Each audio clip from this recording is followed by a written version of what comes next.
Hello everybody, welcome to the United Stands. I'm Mark Goldbridge. This is your latest Manchester United news and transfer news as Manchester United want Gyokeres. Gyokeres, I've got to get the name right. It might make us get him. Fabrizio Romano has dropped a big update, but how much do we believe it? How much does it actually change things? What does it mean in relation to Liam Delap? How does that work? As Ali Jabbar says, we can want Gyokeres, doesn't mean we will have Gyokeres. I want a Ferrari, doesn't mean I will get one if I am broke. Fair points. Well made. Also, updates from Fabrizio Romano around Turkey. Will Spurs have a shock player back injured? We thought he was out. He could be back. We'll talk about that as well. Also, got some interesting updates from Mazraoui has been speaking as well, and a little bit around Marcus Rashford if we get time. If not, we can talk about that on the morning show tomorrow. £140 Malbec is on its way, Kevin. Don't you worry about that. That's ready. And the return of an old friend. We'll talk about that too. Let me just get that written down.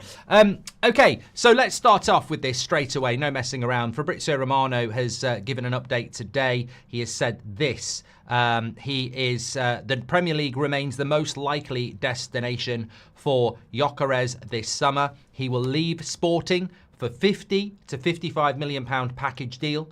Keep an eye on this one in the next few days and weeks. Manchester United and Arsenal are strongly interested. This has come out in the last couple of hours. So Manchester United are strongly interested in signing Gyokeres. The Premier League is the most likely destination, and the package will be maximum £55 million. Are you going to talk about Emi Martinez, says Aidan? I can talk about Emi Martinez in a moment, but I want to talk about Gyokeres first, please. But I can tell you about that as well. So what does this actually mean for Manchester United? Do we actually believe Fabrizio Romano on this? Could it be, as some people say, he has become a little bit of a mouthpiece for agents? Is this just about stoking up interest? It can happen, but I don't think Fabrizio is that type of a journalist whereby, and Di Marzio's done it in the past, other journalists have done it in the past, you utilise the name of a club when you know they're not really interested so that there's more interest and it helps the agent out and the agent gives you more information in the future, gives you the drop when it happens. These things go on. You know, don't be so bloody naive. A journalist will put a story out that helps a club and an agent so that they get the drop on the deal when it's done. Of course these things happen. But Fabrizio, when he first came on the United Stand, wasn't as big as he is now. The United Stand didn't give him that growth, but we've watched him grow a lot over the years.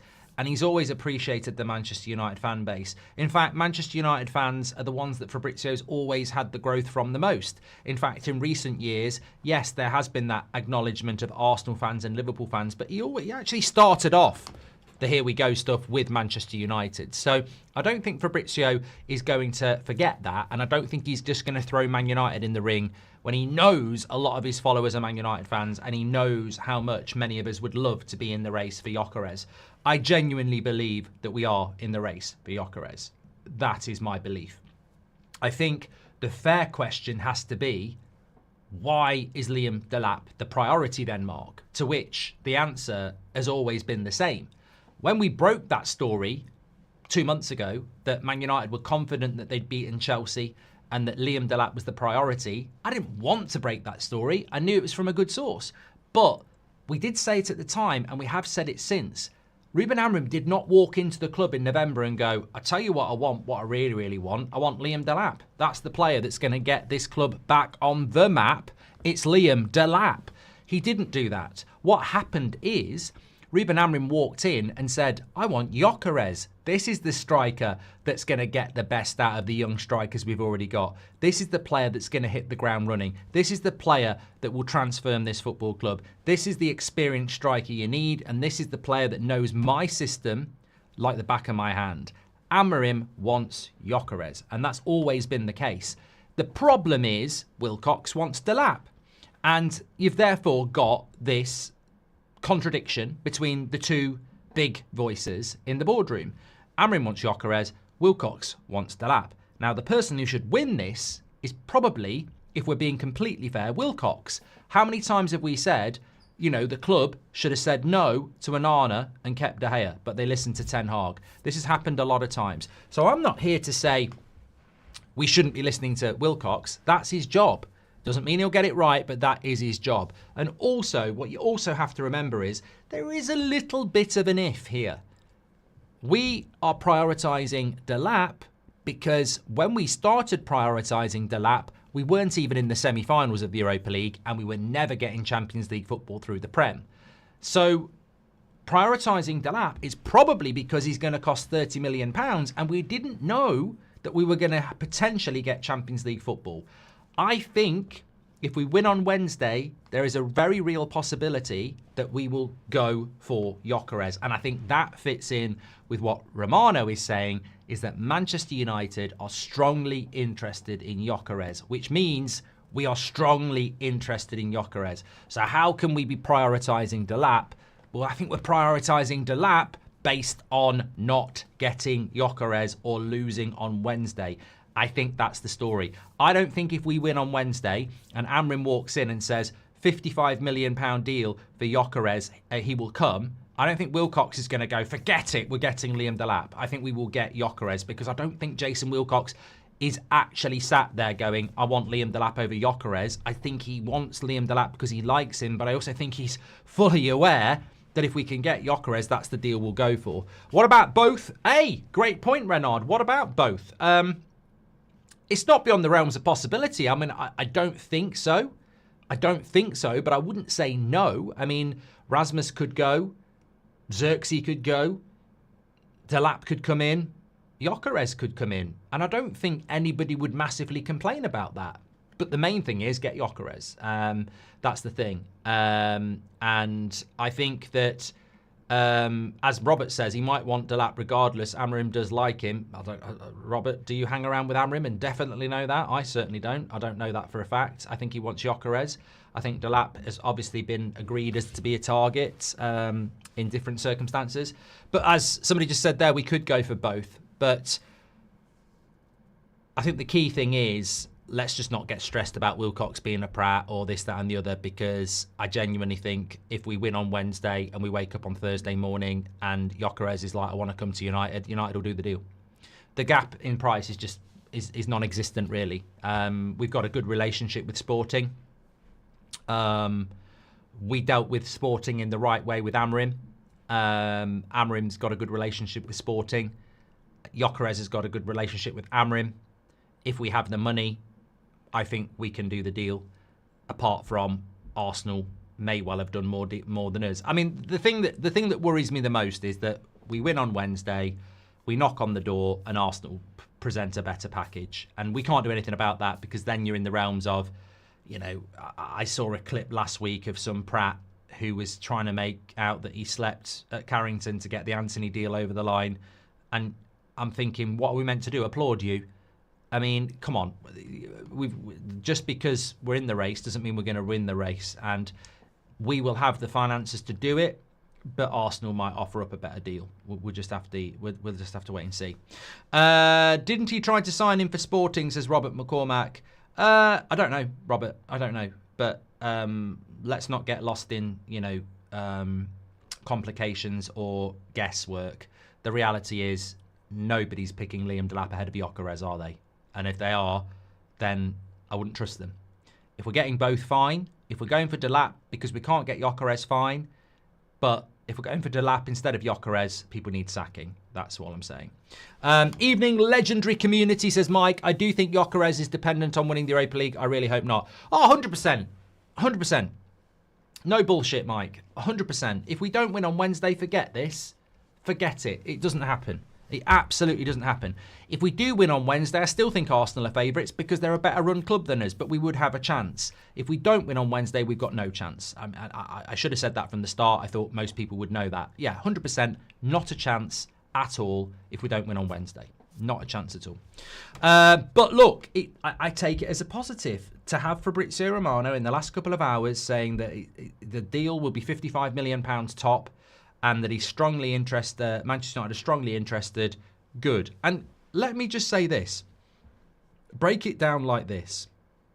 Manchester United need an experienced striker.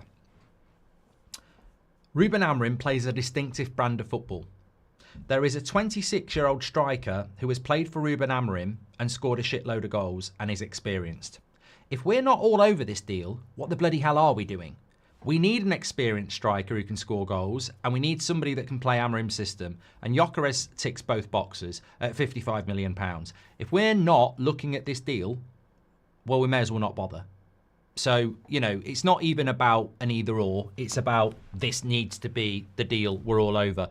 I think Cunha is more important in many ways, but actually you could argue Gyokeres is more important, because what's the point in having another young striker that might fail under the pressure? Let's go and get a guy that can put the ball in the back of the net and demand service. Goldio, thank you very much for gifting a membership. Ben, welcome to Members Club. The Gyokeres talk is embarrassing now. You're 9-1 to sign him, same odds as PSG. He's 4-5 to join Arsenal, says Liam. Yeah, but I don't. But since I mean, mate, just get a life. I know it's Toxic Sunday, but get a fucking life. Oh, should we should not try and do something that we're not favourites to do. You know, did Wimbledon in 1988 turn up to the FA Cup final against the all-conquering Liverpool and go, what's the point? We're 100-1 to win. No, they went and won. Did Crystal Palace do it yesterday against Man City? Oh, we're 9-1 to win this game. What's the point in turning up? You've got to have a bloody go, haven't you? I think Arsenal are favourites to get the deal done. I think Arsenal are better in the market than we are. But if we're in the Champions League, and Arsenal are in the Champions League, and we've got Amarim, and they've got Arteta, it might be enough. It might be enough. We might be able to do it. So, you know, we'll see. Might want Delap regard. I've done that one from Robert. Shout out to all my South Africans watching, says Kyle. To me, all news is redundant until Thursday, says Keel. And are you going to talk about Martinez, says Aidan. Thank you very much. Look, in relation to what Liam said, you miss the shots you don't take. If you don't buy a lottery ticket, you can't win the lottery, Liam. And what you're trying to say is it's embarrassing. It's not embarrassing. He's not signed for anybody yet. He might be waiting for Manchester United to see. Evening. Okay. Thank you very much for that. Just a fun what if for Mr. Goldbridge in the chat. Which Frenchman would you rather have at full potential for Wednesday? Pogba or Martial?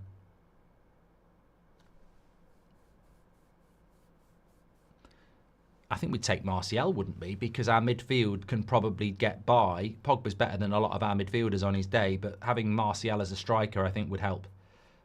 Yeah. A fit Martial at his best would help, definitely. Because we've only got one striker at the moment. Personally, I think winning the Europa makes us and the Glinios hang on by a thread, where if we lose, maybe Glinios actually run out of funds and busts, says Frank. I don't like this conversation, you know.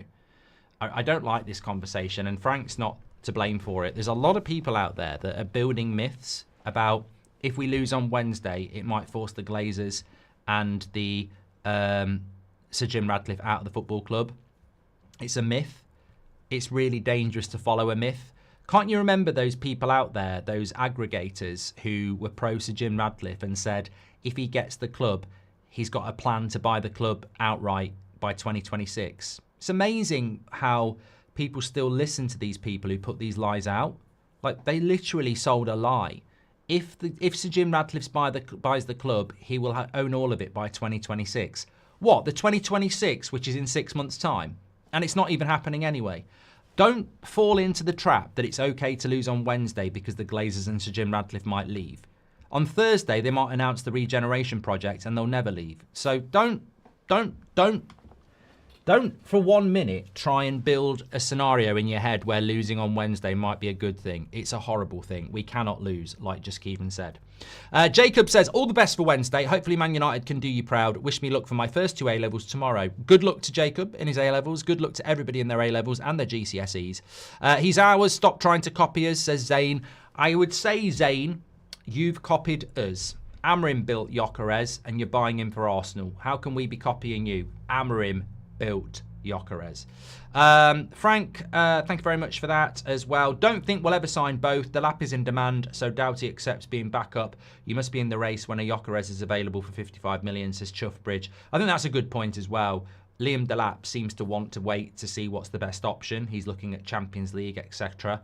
I don't think he's going to want to come to United and be the understudy to Gyokeres. It's a good point. Radcliffe is a tosspot, says Goldio.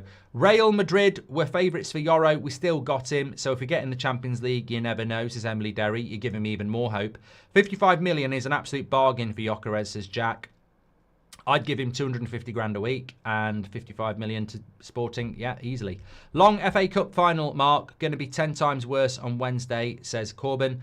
Are we singing Agadoo on Wednesday? We'll sing what you bloody like if we win, Kyle. I'll take requests. I'll do up a playlist. I'll sing all night. No problem at all. Absolutely none. Thoughts on this dimming the sun nonsense, Mark? I don't know what it is, Crack. You have to give me more detail than that. Don't know what you're talking about. Ben says, personally, the fact that Gyokeres hasn't joined Arsenal yet gives me a slight glimpse of hope because they were quick with Zubimendi. Look, can I just say this? If we've got any Arsenal fans watching, I know Zane's here. If Gyokeres goes to Arsenal, I will applaud it. I think it's a great signing by Arsenal, and I think he'll do really well, and you'll probably win the league. So no arguing from me if he goes there. It just shows you the quality of the player that there is. And if he chooses us over them, I completely understand it. But we've got to be in the race, and we've got to try. And as we said with Euro, Emily said with Euro, we pulled that off. We've got to try and do it. We've got every reason to do it. We've got to try and do it. Everything. Mark, would you make a move Sesko as second option? Well, he is Arsenal's second option. If Arsenal don't get Gyokeres, they'll go for Sesko. Whether United should, I imagine he'd be too expensive and we'd probably prefer Delap. Well, let's run a poll on that, actually. If you had to, who would you prefer? The thing about Sesko is he will cost a lot more. Probably double. Do you think Gyokeres will hit the ground running, says Dylan? Yes. Just very, very quickly, literally going to take me 20 seconds. There is a link in the live chat. Bring back Cooking with Goldbridge. This is a bit like the Malbec fundraiser that happened a couple of days ago. We're over on That's Football. A lot of people have been moaning at me, why don't you do content on your own channel, Going with Goldbridge, Career Mode, Cooking with Goldbridge. So I said, look, it's on that channel's on 389,500 subscribers. If it hits 390, I've made a pledge that I will start uploading not daily, weekly content on that channel. If you want it, and obviously some of that's going to have to be Career Mode and Cooking with Goldbridge and maybe a few ideas as well. If you want it, click the link and subscribe. And if it hits 390, we'll bring it back. People are a bit on and on about it all the time. Career Mode, this, that, and the other. It's in your hands now. If it hits 390, I'll have to bring it back. The summer is approaching. There's less watch-alongs. There's no excuse. So if you want it, click the link. If you've not seen it, click the link and go and watch it. Merce said Arteta has got until Christmas, says Rajaf. Oh, come. You know what? I also said this on That's Football, Rajaf. Right, what is it about crap analysis that comes up with, if he's not sorted this out by Christmas, he's got to go? I hear it the same with Amorim. What is it with people's obsession and Santa? What? Since when? I wish we'd kept Ten Hag till the end of the season. Bringing Amorim in at Christmas didn't help anybody, did it? The only thing you should do at Christmas is bring an interim in. And an interim kills your season as well. Why is it that everybody's obsessed with giving managers till Christmas? You should give them... There needs to be a new saying. Give them the season. And if it doesn't work out, they've got to go. Because the new guy comes in, picks up the pieces, has a pre-season and a transfer window, and starts the season. If you sack a manager at Christmas, it's a down tools for most players. You can't get the guy in because it's not fair. Look at Potter as well. The same things happened. You're trying to implement massive change in the middle of a busy season. The January transfer window you never get backed. Why are people so obsessed with Christmas? Oh, give him till Christmas. No, give him the fucking season. We should have given Ten Hag the season. We all know that. We need drinking with Goldbridge, says Parker. Well, we'll see. Surely if we get in there, Champions League, Osman is as likely, says Goldio. We might start getting stories about a move. I prefer Osman, more proven and suits us better. How can Osman suit us better when Gyokeres was the striker in the Amorim system? That's all I'm going to say. How can Osman suit us better when Gyokeres was the player in Amorim's system and we're going to play Amorim's system? I don't get that. I like Osman. I really do, Goldio and everybody. I like Osman, and I'd be over the moon with him. But if I had to choose between the two, I probably would say Gyokeres, just because he's played the system. He's played the game. But I don't know that we will be in for Osman. I really do think he's heading to Saudi, but I might be wrong on that. Also, other updates to bring you tonight. You may have seen this. Now, I've gone and done a little bit of work on this. It's been mentioned that Bergvall might be back for the Europa League final on Wednesday. Now, apparently, he's clean sweeped all the awards for Spurs this season. Player of the Year, Fans Player of the Year, Young Player of the Year. And apparently, there has been a lot of rumour that Bergvall will be back for the final on Wednesday because he was included in the Europa League final photo sessions for the Spurs players. There is a bit of a rumour going around that he will be back. He is, I think, a massive loss for them. I couldn't give a toss about league form because we're shit in the league as well. I'm looking at this as a one-game lottery where a flip of the coin could win it. If they've got Bergvall back, they're strong. They're stronger. But Dr. Goldbridge has gone and done a little bit of research because I'm not interested in rumours on social media. I've done a little bit of research. I've sent a few messages. I've tried to find out what I can. What I found out is that Ange himself recently said he's only just out of his protective boot. That doesn't make me think he's back starting a game on Wednesday. Also, he's apparently only, a couple of weeks ago, tweaked ankle ligaments. I very much doubt he's starting a Europa League game on Wednesday. I might be wrong on this, but from what I've looked at and from what I've seen, he ain't back on Wednesday. He ain't back on Wednesday. And even if he was back on Wednesday, what's he going to offer? He has got an ankle problem. They're hardly going to start him, are they? So I would be stunned if he's playing on Wednesday. But he'd certainly make them stronger. But no, I don't think he's back. I don't think he's back at all. I don't even know what the origins of the story are. Yeah, I don't think he's back at all. Obviously, we had the story this morning about Yoro and Delo. I know a lot of people have been talking about that today. Where's your source? This, that, and the other. Yeah, I'm not going to tell you the bloody sources, but I know it's a good source. What I will say is, somebody said, are you going to guarantee that Yoro and Delo start on Wednesday? I'm not Ruben Amorim. I'm not guaranteeing anything. And what I will say is, I hope they're both going to start. I know they're both working really, really hard to start. But even if they don't start, how is that? It's in a... If you know Lindelof and Luke Shaw and Maguire are starting, you might be setting yourself up in a different way. If you don't know whether it's going to be Mazraoui, Yoro and Maguire, it could go in our favour anyway. What I'm saying is, it's useful to be able to predict how the opposition are going to line up. And I think Spurs are going to find it difficult to predict how we're going to line up. We might not start Rasmus. We might start Mount. We might not start Garnacho. We might start Garnacho. We might start Ahmad. We might not start Ahmad. We might play Ugarte and Casemiro. We might play Bruno and Casemiro. We might play Lindelof, Shaw and Maguire. We might play Maguire, Yoro and Mazraoui. We might play Mazraoui as right wing back. We might play Delo. So there are things that it's going to make it a bit difficult for Ange to predict what we're going to do. But I tell you what, I still stand by what I'm saying. I do not think this game will be close. I can't deal with a penalty shootout anyway, but I don't think this game will be close. I think it will be a comfortable win for one or the other. 2 goals. Because when you look at Spurs, and us to a certain extent, Spurs have only drawn 5 games in the Premier League this season. Only them and Wolves, they're the lowest drawers in the Premier League this season. They've scored bloody loads of goals. I think they've scored more goals than Chelsea. Certainly Aston Villa, but they've conceded loads of goals as well. What does that tell you about Spurs? They win or they lose. And they win well or they lose.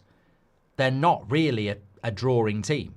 That high line sends them on the attack and it gets exploited or it does well. I don't see a draw in this game. I don't see a close game. I see it being conclusive one way or the other. That's my prediction. Anyway. More news. Get whoever Amrim wants, all punditry aside. He is the one who is in the trenches, says Shivam. I had to laugh today, Shivam. I had to laugh today. We were doing the That's Football Arsenal-Newcastle game, and the Newcastle lineup came out, and not for the first time in recent weeks, or even in his career, Eddie Howe plays a 3-4-3. And all I've got in my head is these ex-United players, these ex-players on Sky and what have you, these journalists who've spent the last 6 months going, it's the system. The problem with Amrim is it's the system. This system won't work in the Premier League. This system, he's got to change the system. It just won't work in the Premier League. And you're like, there's people writing checks for these people. They're paying them tens of thousands of pounds. Can you do Sky Sports Saturday? Can you do Monday Night Football? We'll give you 30 grand. Yeah, I'll do it. And there's nobody telling them you're making yourself a prat. You're making yourself an absolute prime prat on national TV. This system won't work in the Premier League. Sorry, mate. Can I just... No, shut up. You're just a runner. Yeah, but he's making a right idiot out of himself. Goldbridge and them lot are going to absolutely destroy it. We're going to get ridiculed. Don't care. What do they know? Yeah, carry on. Carry on. Yeah, I'm just saying, yeah, no chance. This system will never work in the Premier League. You know, never will. There's a team that's won it already quite a few years ago. Chelsea, Conte, and there's also teams doing it now. They're doing it now. In fact, the game you've just watched 45 minutes, you know, we spoke about Man United for 5 minutes at half time. You know, the game you're actually punditry for, they were playing a 3-4-3 as well. Well, why didn't you tell me that? Why didn't you tell me that? How would I know? Well, I did try to tell you that, but the producer said no. Yeah, it's crazy. It's crazy. It's absolutely crazy. And Marvin says formation is not the system. Mate, come on. Don't get pedantic. It's a 3-4-3. No formation, no system is the same as any other system. But Amrim's system is no different to what Eddie Howe tries to do. It's no different to what Wolves tries to do. It's a 3-4-3. It's 3 centre-backs. It's 2 wing-backs. It's 2 midfielders. It's a 2 and it's a striker. And football's very simple, Marvin. You know, it's not a 3-4-3 and one of them are running backwards and doing side steps. Football's really, really simple. And those ex-players that are saying a 3-4-3 doesn't work, they haven't got the fucking IQ to say, technically it won't work because this, that and the other. They're just saying 3 centre-backs won't work. That's what they're saying. I've listened to them. They don't think 3 centre-backs works for Manchester United. And yet it works for loads of other clubs and people have won the Premier League with it. It will work. It will work. You'll see it will work next season when we've got the right players. The best description of the game on Wednesday I've seen is stoppable force versus movable object, says Carlo. Would you rather sign Gyokeres or win the Europa? Neither happens without... It doesn't make sense, Constantine. Look, this is the United stand. We don't tend to delve into hypothetical nonsense. We can't... That doesn't make any sense, and I'm not going to answer it. And I've always been very consistent about this. I will not do hypothetical, stupid either-ors. So if you ask me, would I rather sign Gyokeres or win the Europa League? I can't sign Gyokeres without winning the Europa League. So why would I say I'd rather sign Gyokeres than winning the Europa League? That's a fantasy in your head that cannot happen. It's like saying to me, would you rather finish 4th for the next 3 years and the Glazers still be in charge, or get relegated and the Glazers go? It's fantasy. And I'm not dealing in fantasy because the reality at United is a fucking nightmare and we need to deal with the reality because fantasy ain't going to get us out of this problem. So I can't answer that, Constantine, because my brain doesn't work like that anymore. I can't do fantasy hypotheticals. I want to deal in the reality because we're in a right mess. Get whoever Amrim wants, says Shivam. Ineos tried to put the media... Sorry, Avinash says, Ineos tried to put the media during all those job cuts that everything is sorted, even if Man United doesn't get Champions League this season. Samuel Radcliffe says, why not go for Mateta for 40 million? I rate him highly. He's not available for 40 million. He's just won the bloody FA Cup. He's playing in the Europa League next year. Why would they sell him on the cheap? He's never been available for 40 million pounds. I don't know why. I don't know where that story's even come from, really. Well, I know it was out there, to be fair, Samuel, but we're not getting Mateta for 40 million pounds. He's the starting striker in a team that's just won the Premier League. The FA Cup. They're going to be in the Europa League. They don't need to sell. And his contract, I believe, runs for another, I think it's 2 or 3 years. So, yeah, I think there's, I think he's got another year. No, maybe he's only got a year on his contract. That's what the chat's saying. But I don't think so. I don't think so. What about Emi Martinez?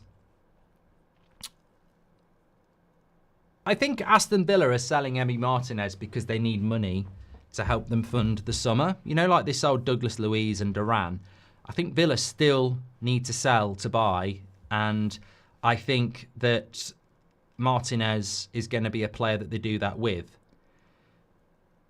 If you need to sell a player to bring some money in, why would you sell a player to Man United who haven't got any fucking money?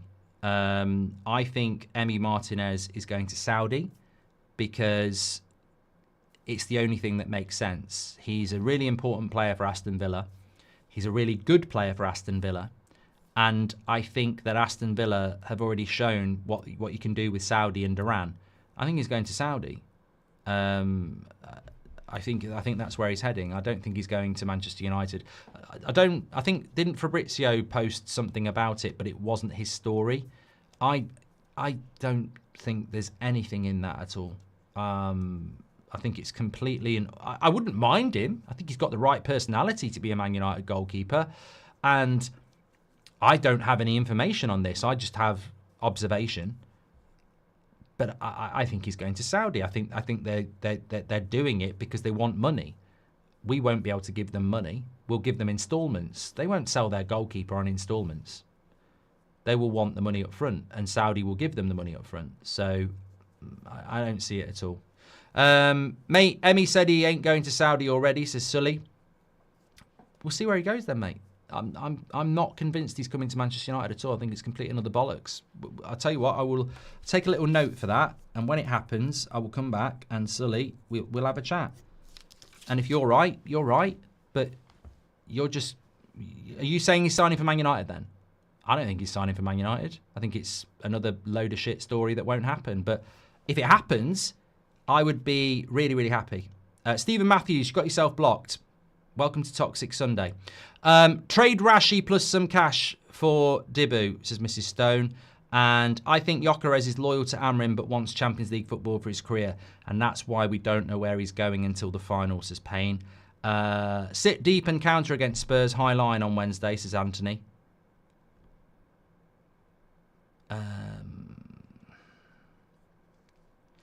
I don't know. I don't know, Anthony. I don't know. I don't know. Well, look, we're going to do the preview tomorrow. We'll go through all that tomorrow. I don't know. I don't know. I don't like the idea of a final counter-attacking, and I don't think Amrin will do it. Ivan says, you all might not believe in this. My mum does tarot readings. She told me United will win the FA Cup last year. For Europa League, she said that United will make us very anxious at the start, but we will win. We'd all like to believe that, but Ivan, unfortunately, it's not going to make me just sit there and think that we're going to be fine. Lucas says, get Nev on the show. He's quite knowledgeable. Thank you, Luca. Appreciate that. There is another update to bring you, by the way. And, you know, we were talking about Turkey this morning. Fabrizio has said this. I expect English clubs to return for Turkey. Look, my theory on Turkey is that we're not in for him. I could see him in a Chelsea shirt, but then every attacking midfielder I can see in a Chelsea shirt. Obviously, I think Chelsea are going to send Sancho back, so maybe they will look at an attacking midfielder again. They like them. I can't see him at Arsenal. Can I see him at Liverpool? You never know with Liverpool. You never know with Slot. I just don't think United are going to go for him. I just get the feeling that he's a very good fan theory, but I just get the feeling that we will not go for him. But it's interesting that Fabrizio says, I expect English clubs to return for Turkey. He was very close to joining Dortmund, but would you join Dortmund? Turkey will go to City as Kevin De Bruyne's replacement, says Mrs. Stone. Well, City have got to bring somebody in, haven't they? Yeah. And I don't think it will be Wirtz. Who would you prefer, Delap or Sesko? 39% of you say Delap and 61% of you say Sesko. I'm surprised by that. I'm not actually convinced. What about Cherky to Villa? Well, haven't they bought Nipan? So I don't. Maybe they're looking at De Bruyne themselves. Maybe. Yeah. Look. I think the thing about the Premier League now is it's not as simple as going Chelsea, Man United, Liverpool, Arsenal, Man City. There's Villa. There's Newcastle. There's Spurs. You know, there are a lot of options in the Premier League now, and a lot of people have got money. Yeah, I think Sesko or Delap. For me, I might actually go for Delap. I know more about Delap than Sesko, and yet I've known about Sesko longer. I agree, Delap's basically had one season at the highest level, and we've known about Sesko for a lot longer than that, and his journey into the Bundesliga is longer. Obviously, he was at Salzburg before. And I agree. I suppose Sesko's potential is higher than Delap. In fact, yeah, I can understand why people would go with Sesko, but there is a price point there as well. It's double the price, and it's probably double the wages.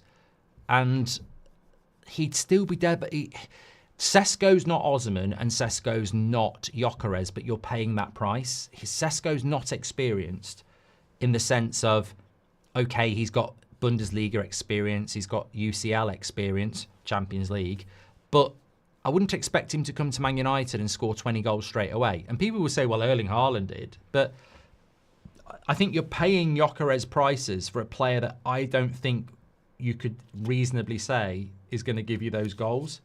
I understand why people go with Sesko, though. He's definitely the better player, but it's not the experience I think we need. Do you wish that Man United win next Wednesday? I'm in a bit of a Glazer conundrum. If we win, they stay. Love United, hate the Glazers. If we lose, they stay as well, Francesco. I really want to put that message out there. There is absolutely no evidence that losing on Wednesday removes the Glazers. In fact, if you're thinking about that, I would say this. If we lose and we build the regeneration, the Glazers will stay. If we win and the government refuse the regeneration, they'll probably go. So I don't think it's anything to do with Wednesday. I think the regeneration project is the whole reason the Glazers and Sir Jim have done this deal. It's worth billions. It will increase the value of the club overnight from 6 billion to 10 billion. Losing the Europa League will not get rid of the Glazers and Sir Jim. It's the regeneration project. So that is... don't in your head start justifying that losing on Wednesday could turn into a good thing. It won't. It won't. It'll be a bad thing. We have to win. How can we get the regeneration cancelled by the government, says Alex. Marvin says, what reasons would the government refuse? I don't think they will refuse, mate, because I think that it's... If you... Look, I was there on Wednesday. Our studio's right near, in that area. It needs regeneration. Anybody from Manchester would say, look, that area needs regeneration. It's Manchester, you can see the skyline. It's growing all the time. It's growing out. You've got the quays, the Salford Quays. That area around Old Trafford needs knocking down and rebuilding. So it's not about the Glazers and Sir Jim. It actually does need to be done. The genius move by the Glazers was acquiring land in and amongst it 15 years ago so that when it does happen, not only do they get the stadium right in the middle of it, they also make money from the land that's going to get regenerated. So I think it will happen. I think the big question is, when will it happen? I've heard things about it could be years before certain things are moved that need to be moved. I think there's a train depot or something like that needs to move to Warrington that could take a while. So I don't think that the stadium will get built for 2030 because we're not far off 2026 and it's a 5-year project. So I think it will happen, but I don't know when. And I agree with Paul Lucas. The genius was getting Sir Jim on board for the regeneration project. The Glazers had this project ready 8 years ago. The document's there. We can all have a look at it. It's not Sir Jim's document. It's not Sir Jim's idea. It's a Glazer idea. But an American organisation was never going to get much of a voice with the British government. Sir Jim Radcliffe will. And that was the genius of this project. Who knows Sir Sebastian Coe, the Mayor of Manchester, Gary Neville. Gary Neville was never going to help this project with the Glazers, was he? But he will with Sir Jim Radcliffe. So bringing Sir Jim in, look, the cynic in me would say the reason the Glazers wanted Sir Jim was to get this project off the ground, and they all make a shitload of money. This never would have happened without Sir Jim Radcliffe, even though it's a Glazer idea. He's got the contacts. They've got the idea. Let's make lots of money. I've got the brains. You've got the looks. Let's make lots of money. That's basically it, as the Pet Shop Boys once sang. Just a different song. We've got the idea. You've got the contacts. Let's make lots of money. With Wilcox in charge, the club will turn to Childcare FC. Experience beats talent in most times, says Ali. I think it's unfair, though. I think it's unfair to say that Wilcox is sat there saying, let's get Liam Delap, let's get Liam Delap, let's get Liam Delap. I think Wilcox is sat there saying, in the circumstances, we've got to go for Liam Delap. But if we win the Champions League, I agree we've got to go for Gyokeres and try. And if we don't get him, let's go back for Liam Delap. I think that's all that's happening. And I think the reason we broke that story from the source a few weeks ago, and the reason everyone else has broke that story, is because the priority of Liam Delap is Liam Delap, because we probably didn't think we were going to win the Europa League. And if we didn't win the Europa League, he probably is the priority. But if we do win it, I think we will try for something else. Yeah. Oh, here we go again. The word police are in the chat. You do 10 years of live content 3 times a day for hours, and you mix up Champions League with Europa League, and people start going, Champions League? What's he on about, Champions League? Champions League? What's he on about? You know what? People with a brain know I'm talking about the Europa League, and I've mixed my words up. Please do the Sean Dyche impressions as proof of the truth. No. With Wilcox, I would do it. I would do it, but there is a final on Wednesday. And when I do Sean Dyche's voice, I end up with a sore throat. I cannot jeopardise that on a Wednesday, on a Sunday. It's too close. It's too close. I feel like there was something else I wanted to talk about. I really, really do. I know. I need to go here for this. Okay. I mean, it's not. Yeah. Okay. I will do it. I will do it. But I've got to be honest. I'm not. I wouldn't say I'm loath to do it. I just find it a little bit irritating, is the word. Okay. So Rashford will take a pay cut to go to Barcelona. Barcelona want to take Rashford on loan from Man United in the first instance with an option to buy. This is being reported from Spain, Sport in Spain. Mundo Deportivo says that Manchester United and England forward Rashford, currently on loan at Villa, is willing to lower his wage demands to secure a move to Barcelona. Both of these things, if true, I'm not opposed to. If Marcus Rashford is willing to take a pay cut to go to Barcelona, well, you know what? Give him another medal. I mean, what a guy. What a guy. Taking a pay cut to go to a club you probably don't deserve to be playing for based upon your form over the last 18 months. Of course he should take a bloody pay cut. Of course he should take a pay cut. Barcelona, I mean, have you seen Yamal again tonight? Like, Barcelona are one of the most exciting clubs in the world at the moment. And if they're interested in you, what's 50 grand a week? Like, are you in the game to earn money, or are you in the game to earn good money and play for Barcelona? I mean, surely that's a non-story. Surely he's not going to go, I'll go to Barcelona, but only if you pay me 325 grand a week. I mean, I think Marcus Rashford gets accused of a lot of things, but I don't think he's going to sit there and say, I am not budging on my wage demands at all. He needs to be in the England squad for the World Cup. If he goes to Barcelona, he's got a very good chance of that happening, because he'll get plenty of game time. Maybe he won't start, but he'll get plenty of game time, and there's a lot of shit teams in La Liga. So, and you'll be playing in the Champions League. He will be in every England squad, and he will go to the World Cup, guaranteed. If he doesn't get that Barcelona move, and he messes up a move, he might jeopardise being in the World Cup squad. I think if you're in the Barcelona squad, if you're at Barcelona, you're going to the World Cup. I think it's that simple. So of course you're going to take a bit of a pay cut. I think the big thing for Rashford is to get the deal done quick. You do not want to be in a position where Barcelona are saying, yeah, well, we will get it done. Don't worry, we will get it done, but we're not in a rush. You know, we can do this in the last week of August. You then lose your pre-season. And then what if Barcelona go, oh, you know what? We haven't actually got the money. So I think he's got to do this soon. And he might have to do things to make that happen quicker. So maybe the pay cut story is true. I don't know. As for a loan to buy, it would have to be an obligation to buy because we would have to know that that money was coming in. I know a lot of people in the chat are going, no, we can't do a loan. We can't do a loan. We can't do a loan to buy. And look at what happened with Sancho. We thought we were guaranteed 25 million. We're actually only going to get 5. So it would have to be an absolute watertight, guaranteed, you buy him in a year's time. And I don't know that Barcelona would do that. So it would have to be a no. We can't be doing a loan to buy with a player that we actually need to cash in on.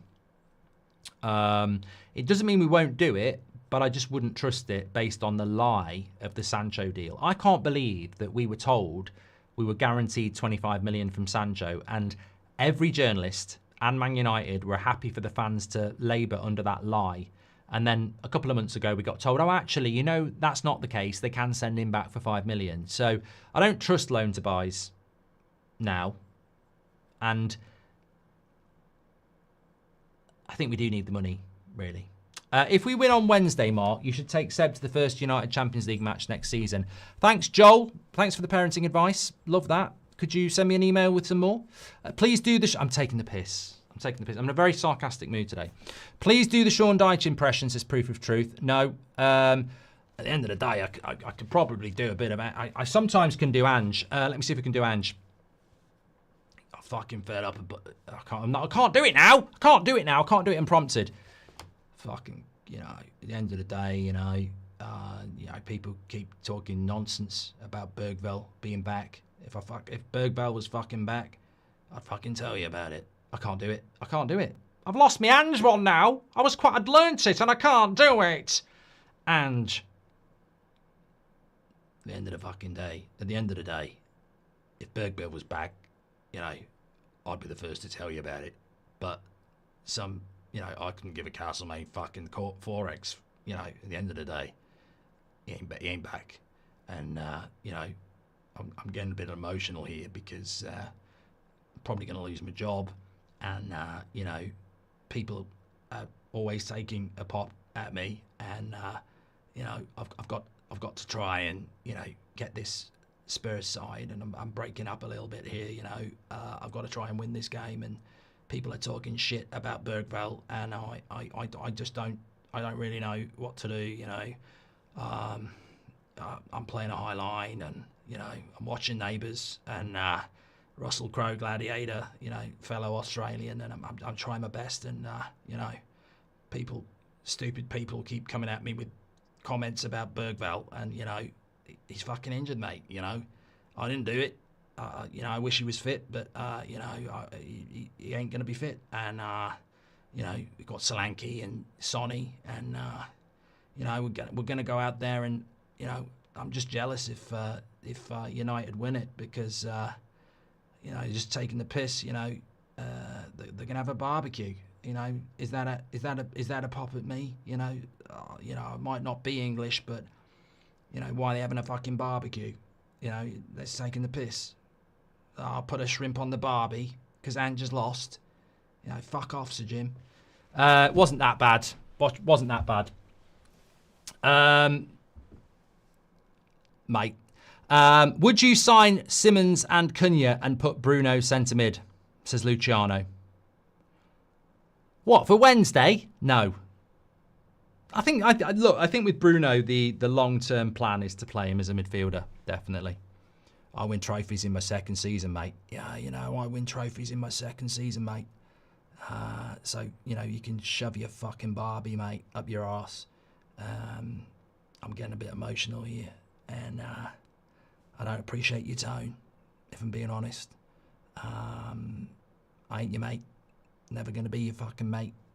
And I'll win trophies in the second season. You know, check the Wikipedia page, mate, because you're a fucking mug. You know, you're mugging your mum off, and you're mugging your dad off. You ain't my mate. And if I could, you know, say anything to you and your parents, I'd say, get up your fucking mum's chuff, because, yeah, I'll win trophies in the second season, mate. Would you, if we win on done that one, okay, probably time to stop. Absolute cinema, Marky. I'll watch that back. Let's get Vlahovic from Juve, says Rayhan. Let's win on Wednesday. I sort of agree with Keel. This is the last Sunday night show before Wednesday. This could be the last Sunday show ever. I have been asked by somebody who should know better, what happens if you lose on Wednesday in relation to your mood to continue with the United stand? I would never sit here and say I'll stop doing it. I mean, God, that's being a quitter, and we don't quit here. But it would be very difficult. It would be very difficult. I've had a glimpse. Umar says, here's to your Ferrari fund, Mark. You deserve it. Cheers, pal. Can you do a Joey Barton impression? I mean, I could come up with something really bad there, but I'll leave it at that. David, welcome to the Members Club. Thank you. What do I fear about losing on Wednesday? I don't fear losing. I think in life, I've had, and you've had, and will have, you know, I've been for jobs I really wanted, and they've given it to somebody behind my back because they're a mate or a child of somebody. Injustice. You know, I've played football and lost games personally. Injustice. Bad luck. I always say to my kids and people who ask me for advice, losing's not a bad thing sometimes. If you win all the time and you don't know what losing is, how do you improve? It's very difficult. So losing is never enjoyable, but you can come back stronger from a loss. But I think with United, it's not losing that really scares us. It's the fact that the club's in a bloody mess and it can't sustain a loss. If this was Sir Alex Ferguson and Man United of 20 years ago, look, we lost in 95, we lost the Premier League on the final day and we lost the FA Cup final to Everton. The following year, we won the double with Kids and Cantona, and we beat Liverpool in the FA Cup final. You can go from disappointment to, here we go. You know, we're winning if the club and the manager is right. The problem is, this setback for us would be catastrophic because everything's a mess. So what worries me about losing, if I'm being completely honest, is that we win on a Thursday night, we lose on a Sunday in a meaningless game, and people go from, I love this manager, to sack this manager. And we have this in our fan base at the moment. And on Wednesday, if we lose, there's actually a reason to be really down. And if people can be screaming Amrim out after losing 1-0 to Wolves when 3 days before we just won in the Europa League, imagine what they're going to do when we've actually got reason to be really pissed off and annoyed. I can't deal with that. Well, I can deal with it, of course I can, but I can't. It'll be really difficult to be doing content on Thursday and Friday and the rest of the summer with the amount of toxic fans who are saying Amrim needs to go, and he's not going. And then he's got no money. And then we're off on that stupid fucking tour. It'd just be really horrible. But look, in a footballing sense, it's football. People go through a lot worse than that in life, and we'll just have to find a way through it. But I'm not going to sit here and pretend that it'll be enjoyable, because it won't. But at the end of the day, you know, what you fucking moaning about, mate? You know, what about me? I'm losing my job, and you know, I don't understand. If I win, mate, why am I losing my job? You know, the only cup this club ever wins, and I'm getting emotional again. is a cup of tea, and they're going to sack me. I can't, I can't speak, mate. I can't. Need to stop. Thanks everyone for watching anyway. We are back, of course, tomorrow at 10 o'clock. It is me. Don't forget, if you want Going for Goldbridge, Driving with Goldbridge, Cooking with Goldbridge, Career Mode, and whatever it's going to be on a weekly basis, that channel just needs to get 390,000 subscribers. It's about 400 away now. Make sure you click the link in the live chat and subscribe to it. And while you're over there, you might be new, never knew it existed, and God, you're going to have a good Sunday because there's some amazing stuff on there that's very different to this. I would suggest there is a series on there. Let me see if I've got the link. If you go to the homepage on the Mark Goldbridge channel and you go down to Driving with Goldbridge, there's one with me and Paul Ince. There's one with me and Loz. There's one with me and Jack Mate. That's a really good series from 3 years ago. And below that, At Home with Goldbridge was filmed during COVID. That's a really good series as well. They're both 6 episodes. Really, they should be on Netflix as series. Driving with Goldbridge and At Home with Goldbridge. If you go on the homepage and go down, they're good. They're good series then. Check them out anyway. Give us a subscribe. We're back tomorrow. Thanks everyone tonight. Really enjoyed it. The best community out there. And big shout out to Ange as well, or his crap impressionist me. But have a fantastic evening, day, whatever you're doing. And we will see you tomorrow. Legends, thanks for watching. No, don't forget to subscribe to the channel. It could be back.